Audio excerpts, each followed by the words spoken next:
for the control mode because I needed it. I could not use the current mode, so I said, okay, let's use the voltage mode. Then probably I will change the topology. I will not use the voltage feed forward anymore. But in some cases, you need to know that it exists. Okay? Let's go to the simpler situation, simpler architecture. I just use by now voltage mode. Voltage mode means I measure the output voltage only. Don't say, please, voltage mode measures the output voltage, current mode measures the inductor current.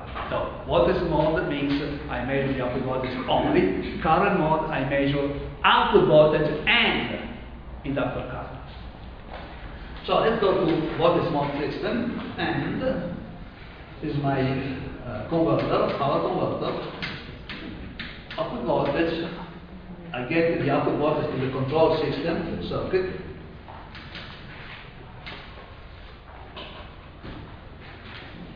N. And what I have over here is a standard feedback loop. I want to design the control system in order to get the performances I want. In order to get the stability, precision, bandwidth, etc., the output. If you need to design a feedback system, if you need to design this is called a compensator in power electronics, but let's say a feedback block. I will call it quite often compensator. Even if it does not compensate for anything. If I want to design this compensator, transfer function of this circuit, what do I need to know? Transfer function of the converter. Transfer function of the plant converter. I need to know what is the relationship, dynamic relationship between the output voltage and the duty cycle. Because I change the duty cycle D, output voltage changes, I want to know what is the relationship between these two quantities. Please, don't tell me that V naught equals V in times D and this is the relationship between output voltage and D. Because this relation, this equation, is just for steady state, DC. If I have to close a loop, I need to know what poles and zeros are. I need to know what the transfer function in order to get a stable system. So, I need a relationship, a dynamic relationship between these two quantities. I need the transfer function. And the transfer function is measured is determined in what domain, in what universe. Laplace. I need the Laplace transform over V naught function of S divided by D function of S.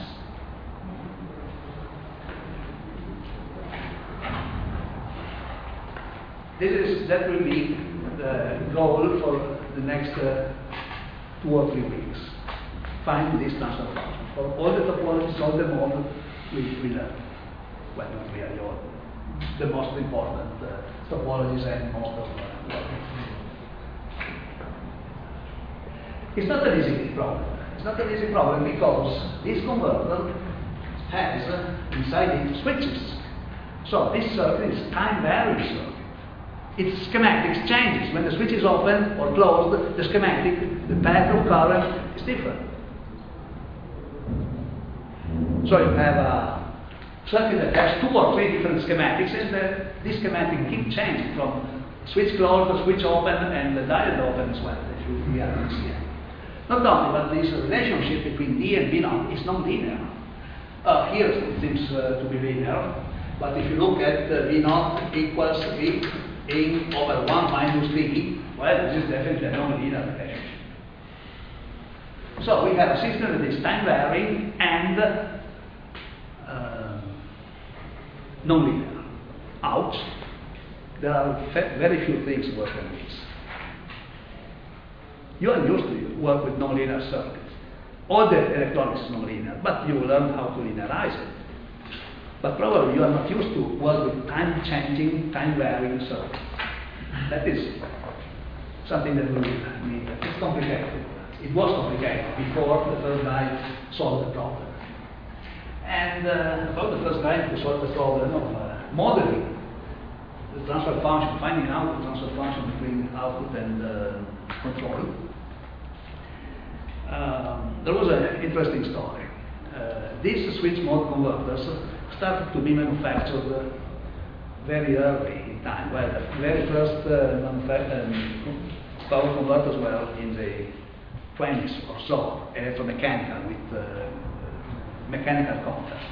Then, after the late 50s, beginning of the 60s, they started to have power transistors or power devices, and they started to manufacture these converters in electronic way.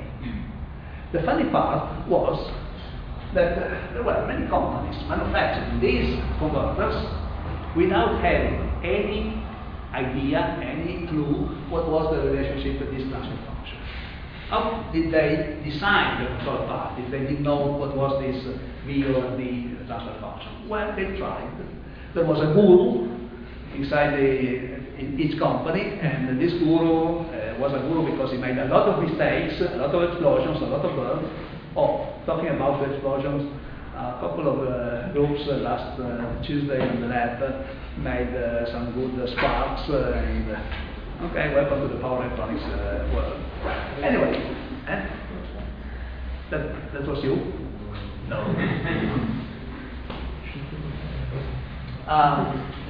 So, that was this guru that tried many times, and with some, let's say, practical experience, said, okay, if I put this capacitor here, I put this value, and probably will be stable and work more or less okay.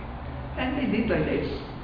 There were these companies manufacturing these converters with the controller, selling them without having any idea what was going on. As long as you can do it, it's okay. One day, it was in the late 60s, I think, not sure about the day, but it was something like this. One of these companies working, it was based in Southern California, had a very bad surprise one day. Up to the previous day, they were manufacturing, switching, more power supplies, they were working, everybody was happy. They stopped the production one night, like every night, at 5 o'clock, everybody home. The next day, they started to manufacture more power supplies. Well, okay, from a given day, all the power supplies they were manufacturing were unstable. Instead of delivering a constant output voltage, the output voltage was just wandering up and down. They didn't change anything, apparently, from the previous day. And it was not just one power supply in a while that was not behaving correctly or was unstable. All of them were unstable.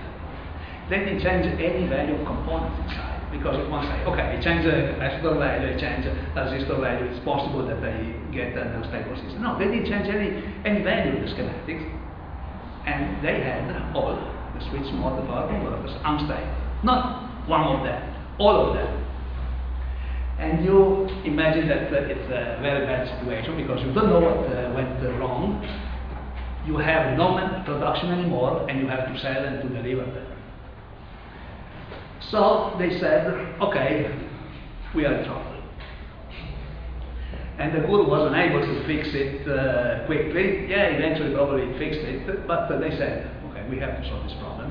We are unable to solve this problem. And they went to the nearby university asking for help. And the nearby university happened to be Caltech, California Technology Institute of Technology, in Pasadena, I think it is. They went to the electronic professor that was there, and they said, oh, we are manufacturing power supplies like this. So they became unstable from one day to the next day. Obviously, when you hear something like this, no, it's not true. It was true. Every power supply went unstable from one day to the next day. And this professor that had no idea what was this problem, but just looking at the system said, oh, no problem. There is a instability system. I can check the stability of this system, redesign your controller in order to get a stable system. And he said, okay, he started to work on this problem, and very soon, he discovered that there was no idea what was the transfer function, what was the transfer function between the output voltage and duty cycle. And you understand very well that if you don't know what this transfer function, you cannot design a controller that is working for sure, etc. And so he said, okay, he got trouble with me as well, and he got trouble as well, and he started to figure out what was this transfer function. He worked on this problem. He had a PhD student, and he had this PhD student working on the same problem, and they found out what was this transfer function. They solved the problem. And from that point, it was about the end of the 60s, I think, not so sure, beginning of the 70s, electrical power engineers started to say, okay, now is the end of our nightmares, because when we design a power supply, we know what the transfer function, because a good guy found it, and we can design our controller, and we are quite sure that our system will work exactly as we predict. There was no need of a guru that just was imposing his hands on the circuit and saying magic words and getting the system working. It was something that was not. It was a very well defined transfer function. But before this guy, they were just going into darkness. And this professor who discovered who came out with this solution died a few years ago, Professor Middlebrook of Caltech. And his PhD student who worked on this problem as well was Dr. Chuk, the inventor of Chuk. And the first time I met Professor Middlebrook was many years ago. I told him, thank you because you solved my problems very well. Well, in the 60s I was not designing this in the 60s, I was at the middle school, but I just told him, thank you because you made a very big solution. As quite often it happens in the scientific world, the first solution that comes out of a tough problem is not a nice, neat, easy to understand solution. We will go to the Middlebrook solution because it's a very general solution, but we will see that it's quite heavy to carry on. It's a lot of math and you don't see what's going on, etc. But he solved it. After 10 years or so, another engineer, and he was also a professor at Caltech, started to reconsider all the stuff, and they found a different way, far easier, to get the same result but understanding what was going on. And then there were more and more models and techniques to get this transfer function. The first one was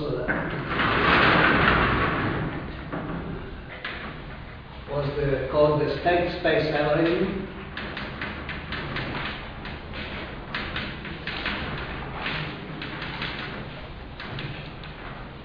And was found by Professor Middle.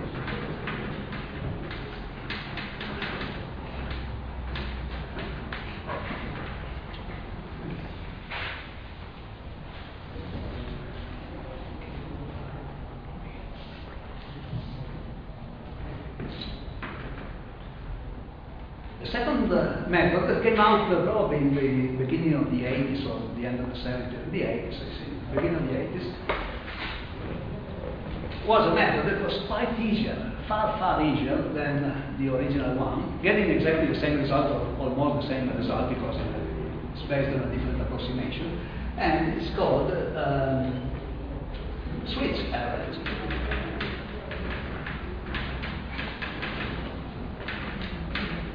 And was invented by Professor Walter.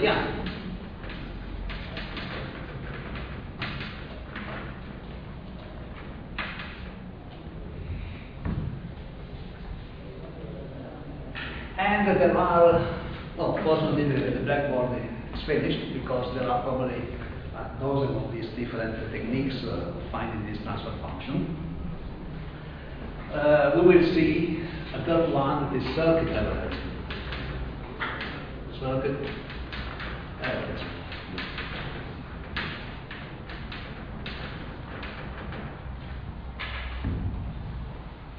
We will go through these three methods in the next course. The first one is the most systematic, No matter what circuit you have, you can apply it, and you go along like a big truck, and you can get the result. It's very long, but you get the result, even for circuits that you never saw.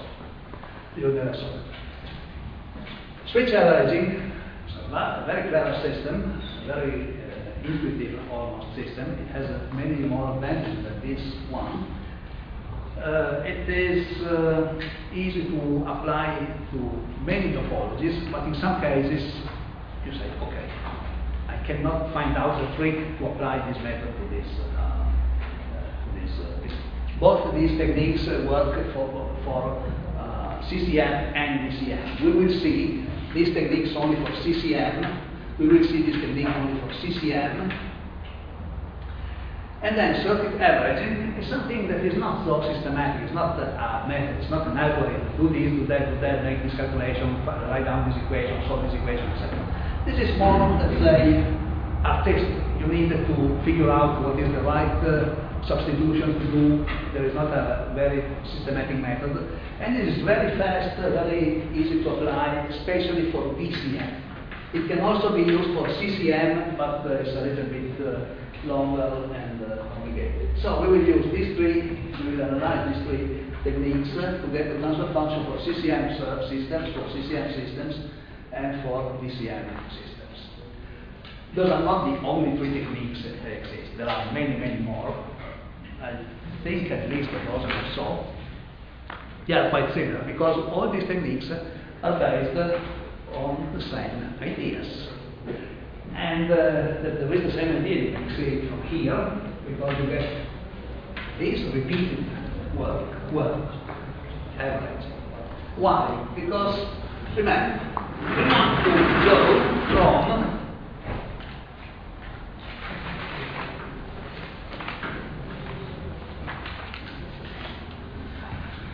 we want to go from our circuit that is non-linear, time variant,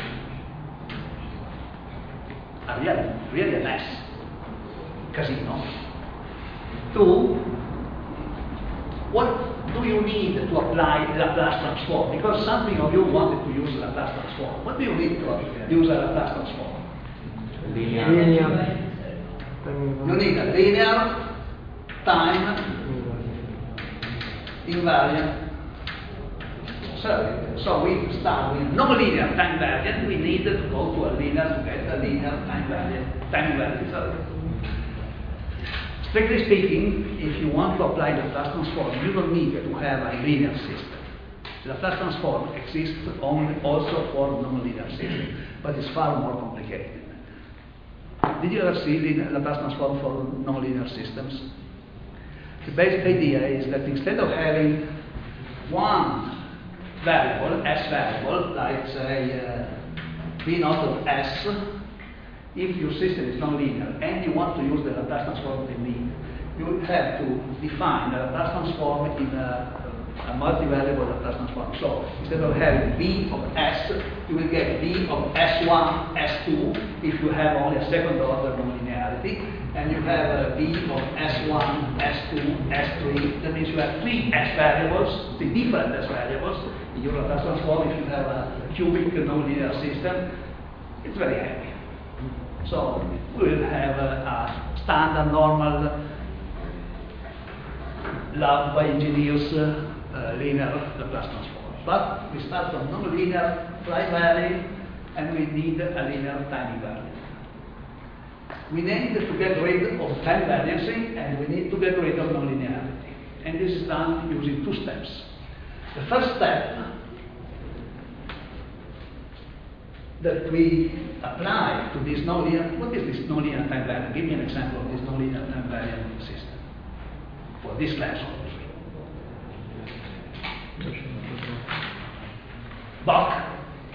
Boost is our nonlinear time variant circuit. We apply as a first step an operation, algorithm, recipe, call it the way you want, that is called average.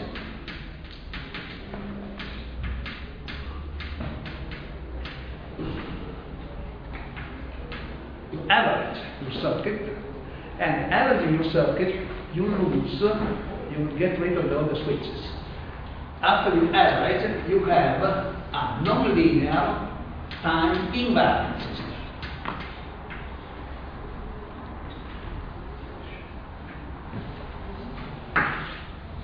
That is important. Time invariant means that your circuit does not change anymore. It means that there are no switches anymore in your circuit. And then, once that you have a non-linear time invariant system, could be a circuit, could be a set of differential equations, could be whatever you want, it depends on what you started with. You apply a second step to get here. What is this second step? Linearization. You linearize, linearization. You linearize this non-linear system and you get a linear time invariant system. And when you are over here, you can write down the transfer function as a Laplace transform. You can write the transfer function as a ratio of two polynomials.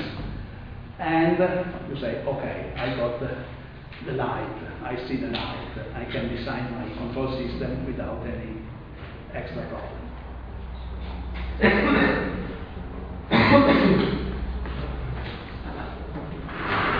The variety of the method to get from here to there is not a linearization. Linearization is the same. The variety of methods to go from here to there is here, basically, average technique. Depends on what average technique you use. You get different names, you have different methods, but the result is more or less always the same. You have to apply approximations. We will apply approximations. Just to give you a hint what is average. One possibility is not the only one, we won't use this, but it's easy to understand. I would have here, for example, a variable xt, variable time, could be a voltage, could be a current in our case, and I want to average it. And a good thing to do is to average my variable over one full cycle of my switching circuit, because that is the best thing you can do. If you want to get rid of the switch, you cannot go inside a cycle, because inside a cycle things change. But you can average over one cycle. And so, xt, average, could be defined as the integral from t to t plus the switch of your original variable, x tau, integrated in d tau. This is a possibility, a possible average. It's a time continuous average, because you will see, you start with a function of time and you end up with a function of time. But when you take this integral, all the discontinuities, all the strange things that happen to your voltage or your current are just smoothed out, are just averaged by this integral.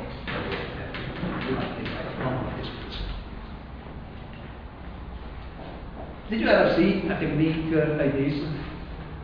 The integral from t to t plus a fixed period of time. This has a very specific name. It's an average, but it has one extra word in this average.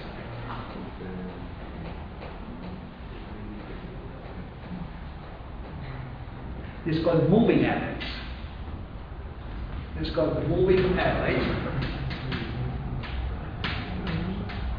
because it means that you take your signal, for example, this signal.